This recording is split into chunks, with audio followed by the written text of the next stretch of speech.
que le gouvernement doit faire? Je pense que ce sont sur deux axes. Politique sécuritaire très ferme, ça veut dire coup de poing au niveau des arrestations, des éliminations de terroristes. Oui, pousser de ça à rentrer dans les villes palestiniennes et arrêter les terroristes. Et d'autre part, la construction, le développement des implantations juives, car c'est la réponse sioniste au terrorisme. Notre premier invité ce matin, Yom Tov Khalfon. Yom Tov, bonjour. Bonjour Olivier, Boker Tov. Ancien député de Yemina, et on va être ensemble pour un peu commenter l'actualité sécuritaire qui est malheureusement très difficile avec 2 attentats déjà depuis le début de la semaine, 3 morts, 14 morts depuis le début de l'année. Quelle est votre réaction par rapport à cette actualité ? C'est comme vous l'avez dit, une actualité très douloureuse, ces familles brisées jour après jour, ces enfants, ces frères tués à Jérusalem, sur la route d'Ar-Bracha, hier encore à côté de la mer Morte. C'est une situation insupportable, l'une des pires vagues de terrorisme qu'Israël a connues depuis de très nombreuses années. Pour retourner aux années de l'intifada, pour avoir des situations où vraiment jour après jour nous avons des attentats. On a 14 victimes, mais nous avons aussi de nombreux blessés et de nombreuses aussi tentatives d'attentats qui ont lieu. C'est-à-dire qu'on parle souvent malheureusement des attentats qui réussissent, mais en réalité tous les jours ce sont des tentatives, ce sont des jets de pierre sur les routes de Judée-Samarie, ce sont des tirs et c'est vraiment une situation difficile, très difficile.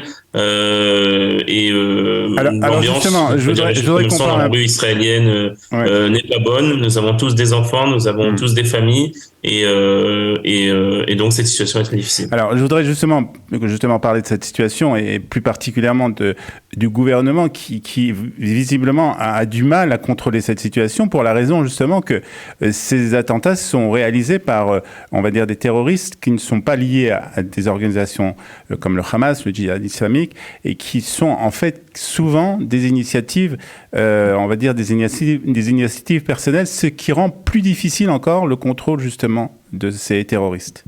Oui, malheureusement, cette situation date depuis plusieurs années. Je pense qu'il faut remonter déjà à 2015 quand il y avait ce qu'on appelait l'intifada des couteaux, où ce phénomène de, on va dire ce qu'on appelle en hébreu donc des mechablim bodedim, des terroristes seuls, donc pas affiliés à une organisation, qui sortent qui font du terrorisme, mais c'est pas toujours le cas, puisque avant-hier l'attentat de la route d'Ar-Bracha, c'était apparemment des gens qui étaient liés à la fosse aux lions de Shrem, ce groupe terroriste, donc c'était une organisation. Et donc il faut lutter dans le sens qu'il faut rentrer dans les villes et les arrêter, les éliminer un par un, ces terroristes, pour amener le calme et la sécurité aux Israéliens. Qu'est-ce que vous attendez du gouvernement aujourd'hui ? Ce qu'on attend, ce sont des mesures fermes.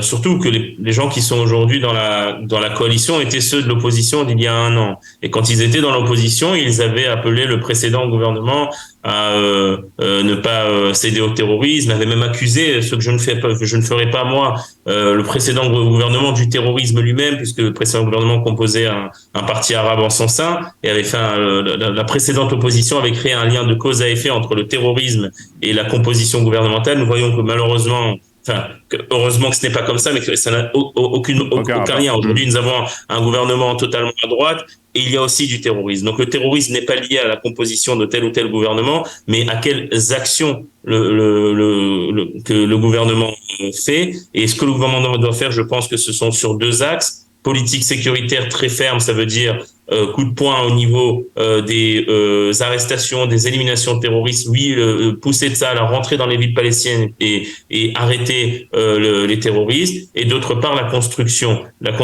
le développement des implantations juives, car c'est la réponse sioniste au terrorisme qui, contrairement à ce qu'on raconte souvent, n'est pas mue par le désespoir, mais plutôt par l'espoir de nous vaincre, par l'espoir de nous éliminer, de nous déraciner de ce pays. Donc en s'enracinant et en développant nos villes et nos villages, nous leur prouvons qu'ils n'y arrivent pas. Ce qui est très malheureux, c'est qu'en tout cas de ce qui a été publié sur le sommet d'Aqaba de dimanche, c'est qu'Israël aurait apparemment pris des décisions qui vont totalement dans l'autre sens. Israël se serait apparemment engagé envers les Américains et les Palestiniens de diminuer les actes antiterroristes, les actions antiterroristes dans les villes palestiniennes et de geler les implantations pour 4 à 6 mois.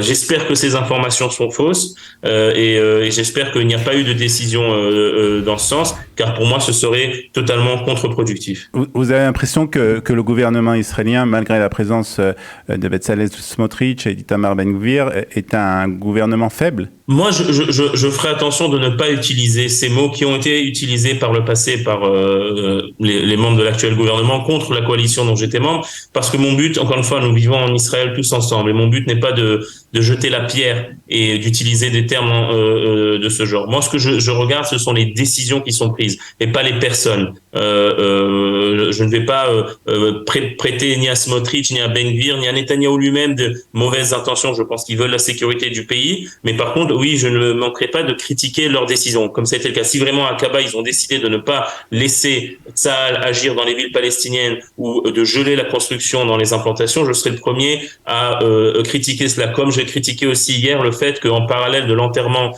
des frères Yaniv à Jérusalem, le gouvernement a envoyé des forces de police démanteler le village d'Eviatar. J'ai trouvé ça totalement déplacé que ce village, encore une fois, d'Eviatar, qui se trouve pas loin de là, donc de la route 60, a eu lieu l'attentat, où les amis, les gens qui soutiennent la famille Yaniv ont décidé de monter en guise de réponse, d'aller s'implanter dans ce village d'Eviatar, qui est en cours de légalisation de toutes les façons, et plutôt que de laisser ces gens sur place, encore plus dans ces périodes difficiles des jours qui suivent l'attentat, le gouvernement a envoyé tout de suite des forces, démantelé assez violemment d'ailleurs les habitants des implantations. Moi, ça m'a ramené à un autre événement dont j'ai pris part il y a un peu plus d'1 an. Lorsque j'étais député, il y avait eu malheureusement un attentat sur la route de Homesh où un juif a été assassiné, Yehuda Dimentman, et à l'époque, le ministre de la Défense de l'époque, Benny Gantz, voulait démanteler la yeshiva de Homesh. Nous, les membres de la droite, à l'époque de la coalition, que ce soit moi, Yelet Shaked, Nirobach, nous avons été voir Benny Gantz et nous l'avons demandé de ne pas démanteler Homesh. Au début, nous l'avons demandé que pour la Shiva, les 7 jours. Il avait accepté. Puis nous l'avons demandé les 30 jours et il avait accepté. Et jusqu'à aujourd'hui, grâce à Dieu, cette yeshiva de Homesh est en place. Donc, ce qui est impressionnant, c'est que ce que Benny Gantz, ce que nous avons pu obtenir dans un gouvernement avec la gauche et même les Arabes, d'avoir un petit peu de compassion envers les habitants des implantations et les laisser s'implanter là où il faut. Un gouvernement qui est totalement à droite ne le fait pas et envoie tout de suite des forces de police et d'armée les démanteler en parallèle de l'enterrement. Donc ça a été une maladresse, je crois, et aussi encore une fois, c'est un mauvais signal envers le terrorisme, parce que ça voudrait dire qu'en réalité, nous démantelons des Yishuvim plutôt que de construire. Et moi, je pense que la meilleure réponse au terrorisme, c'est justement de construire et de leur montrer qu'ils veulent nous expulser de la terre d'Israël. Et ben, au contraire, nous prenons racine dans la terre d'Israël. Pour terminer, Yom Tov, très rapidement, un petit mot justement sur ces groupes d'Israéliens qui sont entrés dans le village de Hawara hier, et puis aussi on a entendu un véhicule israélien, un véhicule conduit par un Israélien qui a essayé de s'en prendre à un officier de Tsahal. Qu'est-ce que vous pensez de ces actions? Ces actions, elles ont été fermement condamnées par toute la classe politique israélienne, et c'est normal que depuis la droite et même la droite nationaliste, évidemment jusqu'à la gauche, les dirigeants des implantations ont écrit une lettre et ont immédiatement signé une lettre où ils ont condamné ces actes, et c'est évident. En Israël, nous avons une armée, nous avons un État, et ce n'est pas à la population de prendre la loi entre ses mains, même si encore une fois, j'imagine que cela a été fait sous l'effet à sang chaud. Les gens qui ont été faire ces actions de vengeance ont été touchés dans leur chair et ont vu deux de leurs enfants assassinés. Donc il faut remettre les choses dans ce contexte. Et Hawara, je l'ai déjà dit précédemment, ce n'est pas un village de bons samaritains, c'est un village de terroristes, d'où sortent quasi quotidiennement des terroristes et des jets de pierre. C'est-à-dire qu'il y avait contre ce village aussi un ressenti qui date depuis plusieurs mois et plusieurs années. Toute personne, moi je connais bien cette route, toute personne qui passe là-bas, vous avez une chance presque une fois sur deux de recevoir des pierres sur cette route. Donc, mais c'est encore une fois, cela ne justifie en rien le fait que c'est à Tsahal de faire régner l'ordre et pas à la population de prendre la loi entre ses mains.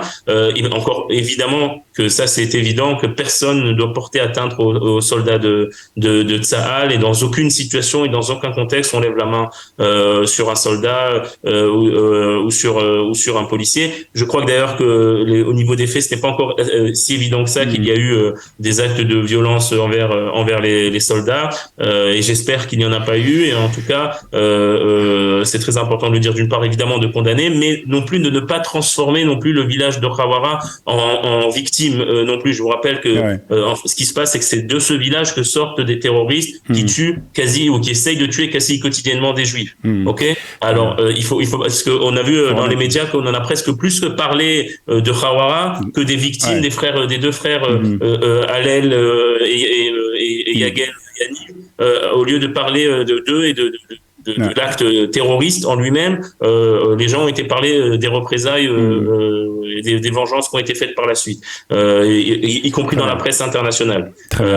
Et donc c'est une des raisons pour lesquelles personnellement aussi je suis assez énervé contre les gens qui ont fait ces représailles, parce que justement ils ont aussi provoqué ça. C'est que plutôt que de parler de nos victimes, on a victimisé les habitants de Khawara, qui encore une fois c'est un nid du terrorisme. Très bien. Merci Yom Tov pour ces explications et cette réaction par rapport à cette situation sécuritaire, comme on l'a dit, qui est très difficile et qu'on espère qu'il va s'améliorer dans les jours à venir. Yom Tov, merci d'avoir été avec nous ce matin sur Studio Kalita. Merci à vous Olivier, bonne journée.